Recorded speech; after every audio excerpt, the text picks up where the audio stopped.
کہ جب انہوں نے یہ فرمایا تھا بغیر انشاءاللہ کے، تو اس وقت وہی آنا بند ہو گئی تھی حضور صلی اللہ علیہ وسلم، اور پھر تنبیہ الفاظ میں قرآن میں آیا تھا کہ تم جب کوئی کام کہا کرو تو پہلے انشاءاللہ کہہ لیا کرو کہ میں کل یہ کام کروں گا۔ میں نے بڑے ہی وثوق سے کہہ دیا کہ ارے بھائی یہ تو ہے سامنے، میں جا رہا ہوں، بس میں چلا جاؤں۔ اللہ تعالیٰ نے کہا اچھا تم جانا چاہتے ہو اور تمہیں اتنا یقین ہے کہ تم وہاں پہنچ جاؤ گے، تو اب تم گھر میں نہیں جاؤ گے، اب ہسپتال جاؤ۔ چنانچہ ہسپتال گئے،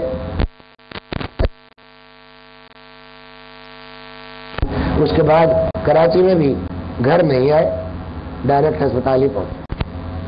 تو خلاصہ یہ ہے کہ تقدیر بلا شبہ ناقابل انکار چیز، قابل تبدیلی ہے۔ واحد دعا کے بارے میں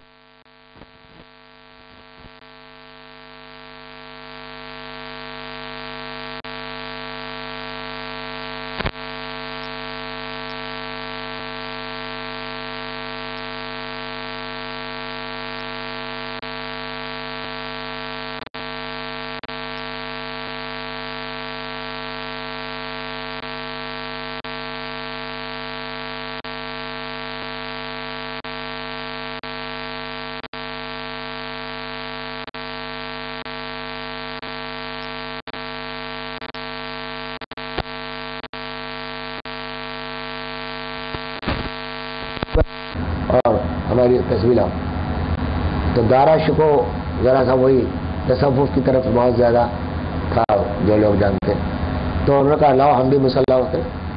دارا شکو جانتا تھا کہ کس مقام کے آدمی ہیں، تو اس لیے انہوں نے جا کے بادشاہ سے کہا کہ آپ ان کو پولیس والوں کو پولیس بھیج رہے ہیں، خدا کے لیے یہ کام نہ کیجیے، وہ بھی مسلح ہو رہے ہیں، انہوں نے وضو کرنے کے لیے پانی منگوا لیا ہے اور اب وہ نماز پڑھنے والے۔ تو عالمگیر بھی جانتے تھے کہ وہ کس مقام کے آدمی ہیں، وہ ڈر گئے اور اس کے بعد ان کے پاس نذرانہ بھیجا تو نذرانہ واپس کر دیا۔ تو بھائی یہ وہ ہتھیار ہے دعا، کہ اللہ سے جب تعلق مضبوط ہو جاتا ہے اللہ تعالیٰ، اور یہ دعا اور تو ساری ایک اور چیز میں یہاں بتا دوں، دعا کی بعض عجیب خصوصیات ہیں جو دوسری عبادتوں میں نہیں ہے۔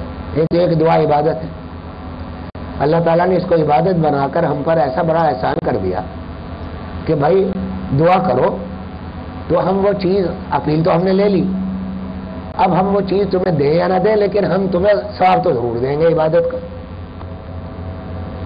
ذرا غور کیجئے کہ عبادتوں میں اگر دنیا کے لیے کوئی عبادت کی جائے تو کیا وہ عبادت رہتی ہے؟ دنیا کے لیے عبادت، آپ نماز پڑھیں اس لیے کہ لوگ مجھے بزرگ سمجھے، اللہ کے لیے نہ پڑھے تو کیا یہ عبادت ہوگی؟ ثواب ملے گا؟ نہیں۔ کیا ملے گا؟ سزا۔ اس نماز پر پڑھا تو سب کچھ ہے، اس میں سنت بھی پڑھی، رکوع سجود بھی کیے، سب کچھ کیا، لیکن کیوں سزا ملے گی؟ اس لیے سزا ملے گی کہ اللہ کے لیے نہیں کیا، اپنے بندوں کے لیے کام کیا۔ تو جو کوئی عبادت بھی ایسی نہیں، حج کرو، زکوٰۃ دو، کسی کرو، اس میں اگر یہ دنیا کے لیے قصد کیا ہے تب تو وہ کفر ہے اور شرک ہے، اور اگر دنیا کے لیے قصد نہیں کیا لیکن اس میں دنیا شامل ہو گئی، مثلا نماز پڑھ رہے تھے، عام طور پہ تو بہت ہلکی نماز پڑھتے، ایک آدمی پیچھے آ گیا، اب اس کو دکھانے کے لیے ذرا لمبی نماز کر دی، تو یہ اس میں اب کیا ہوا؟ ملاوٹ ہو گئی انسان دنیاوی، یا اس لیے نماز پڑھے کہ نماز پڑھنے کے وقت یہ احساس ہو کہ اس نماز کی برکت سے میری فلاں ملازمت میں مجھے کامیابی ہو جائے گی، تو یہ ملاوٹ ہو گئی۔ اس ملاوٹ کو ریا کہتے ہیں۔ ریا بھی بہت بڑا گناہ ہے، اس کے اوپر بھی سزائیں ہیں، اللہ تعالیٰ پناہ میں رکھے۔ لیکن واحد دعا ایسی عبادت ہے کہ اس میں حکم ہی ہے کہ تم ہم سے دعا دنیا بھی مانگو اور آخرت بھی مانگو۔ تم دعا مانگو گے دنیا کے لیے، یا اللہ میرے پاس پیسے نہیں ہیں، مجھے فلاں کام کرنا ہے، اتنے پیسے لگنے ہیں، مجھے اتنے پیسے دے دیجئے، تو یہ کہنا بھی عبادت بن گیا آپ کا۔ یہ واحد دعا کی خصوصیت ہے، اور کسی عبادت میں یہ خصوصیت نہیں ہے کہ وہ دنیا کے لیے بھی عبادت ہے اور آخرت کے لیے بھی عبادت ہے، کسی اور عبادت میں یہ خصوصیت ہے ہی نہیں۔ ایک اور بات پھر میں ختم کروں گا. ٹائم کیا ہوا جی؟ 1:30 بجے. بس 5-7 منٹ اور. ایک بات اور عرض کر دوں.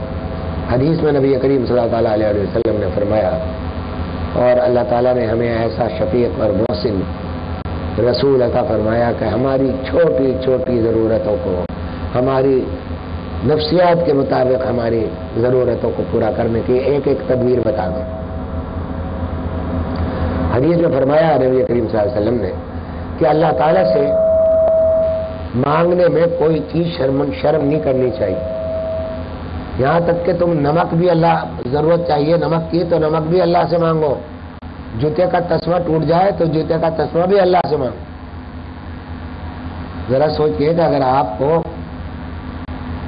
گورنر بلائے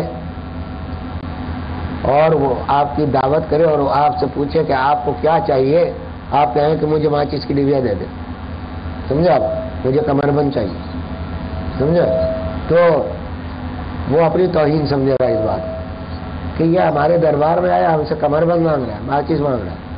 سمجھے، اس کو یہی تمیز نہیں ہے کہ ہمارا مقام کیا ہے. یہ ہماری عظمت کے بھی خلاف ہے، ہمارے مرتبے کے بھی خلاف ہے. لیکن حق تعالی شانہ فرماتے ہیں جو احکم الحاکمین ہیں کہ جن کے دربار میں وہ ایک طرف تو یہ اجازت دے دی کہ ہم آؤ ڈائریکٹ مانگ لو. اول تو آپ گورنر کے یہاں جانے کے لیے 10 مرتبہ کوشش کرتے ہیں وزیر اعلیٰ سے ملنے کے لیے، پھر نہیں، اجازت نہیں ملتی. یہاں ہر آدمی کو اجازت ہے کہ آ جاؤ اور آ کے ہم سے مانگو. اور کس طرح مانگو؟ ہر ضرورت کے لیے مانگو. نمک چاہیے تو نمک مانگو، جوتے کا تسمہ ٹوٹ جائے تو جوتے کا تسمہ مانگو، اگر چھوٹی چھوٹی چیزیں چاہیے وہ مانگو. اب ایک طرف تو یہ احسان کہ مانگنے کا حکم دیا، پھر دوسرا احسان اس کو عبادت بنا دیا، پھر تیسرا احسان کہ اس میں اپنی چھوٹی چھوٹی چیزیں مانگنے کو بھی عبادت ہی کا درجہ دے دیا، اس کو اپنی شان کے خلاف نہیں سمجھا. اور 5واں احسان کہ اس پر آخرت میں آپ کی یعنی مدد کا وعدہ اور اجر و ثواب کا وعدہ. اور پھر دعا کا ایک خاص طریقہ، ایک خاص اثر یہ ہے، آپ آزما کر دیکھ لیجیے، واللہ اس پر قسم کھاتا ہوں کہ اس اثر کو آپ اپنے دلوں میں محسوس کریں گے کہ دعا کثرت سے مانگا کریں. یہاں ایک سوال پیدا ہوتا ہے کہ بعض لوگوں نے یہ لکھا بھی ہے شاید کہیں اور کہتے بھی ہیں. سوال یہ ہے کہ پیسے میری جیب میں، جوتے کا تسمہ باہر سامنے دکان پہ موجود، نمک بھی ہے، تو میرے پاس پیسے ہیں، چلنے کی طاقت بھی ہے، میں دکان پر جا کے نمک لے آؤں گا. اب اس میں اللہ سے مانگنے کی کیا ضرورت؟ سمجھے، اللہ تعالیٰ سے مانگنے کی کیا ضرورت پیش ہے؟ اور اس میں کیا حکمت ہے کہ اللہ تعالیٰ ہمیں یہ کہہ رہے ہیں کہ تم نماز بھی باوجود اس کے کہ پیسے بھی ہیں، سب کچھ ہے، سارے اسباب موجود ہیں، پھر بھی ہم سے مانگو. کیا حکمت ہے؟ اگرچہ حکمت بتانا اور حکمت کے پیچھے پڑنا میں اچھا نہیں سمجھتا، لیکن عرض کرتا ہوں وہ یہ، اس سے ذرا سا آدمی کی ذہن کھل جاتا ہے کہ اس میں 2 فائدے. ایک بات تو اصلی فائدہ یہ ہے کہ حق تعالی شانہ قادر ہے کہ ابھی آپ کرسی سے اٹھے اور آپ کے پاؤں میں کوئی موچ آ جائے، کوئی آپ اس قابل نہ رہے کہ آپ کی آپ قدم اٹھا سکیں. یہ کیا ممکن نہیں ہے؟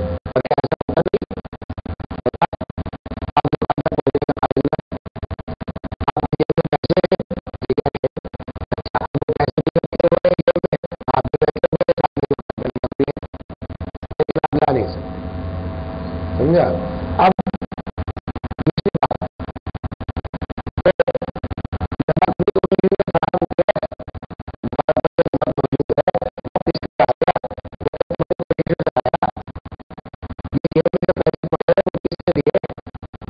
کہاں سے آ گئے، کس طرح حاصل ہوئے؟ یہ جو طاقت تمہارے ٹانگوں میں ہے، کھڑے ہو کر نماز پڑھ لیتے ہو، یہ طاقت کس نے دی ہے؟ اور بہت سے لوگ ہیں کہ جو زمین پر گھسٹ رہے ہیں، تمہارے اندر کیا خوبی آئی تھی کہ جو تمہیں یہ اللہ تعالیٰ نے نعمتیں دی ہے؟ تو بات یہ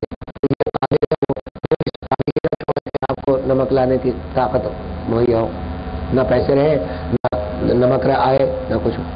دوسرا فائدہ جو بہت بڑا فائدہ ہے میرے نزدیک، اور اس کا تجربہ بار بار اپنی زندگی میں کیا ہے، اور جو میرا دل چاہتا ہے اندر سے کہ میرے وہ بھائی جو یہاں جمع ہوتے ہیں وہ یہ فائدہ محسوس ہو کر کے دیکھے، بات یہ ہے کہ کرنا چاہتا ہے، کرے گا تو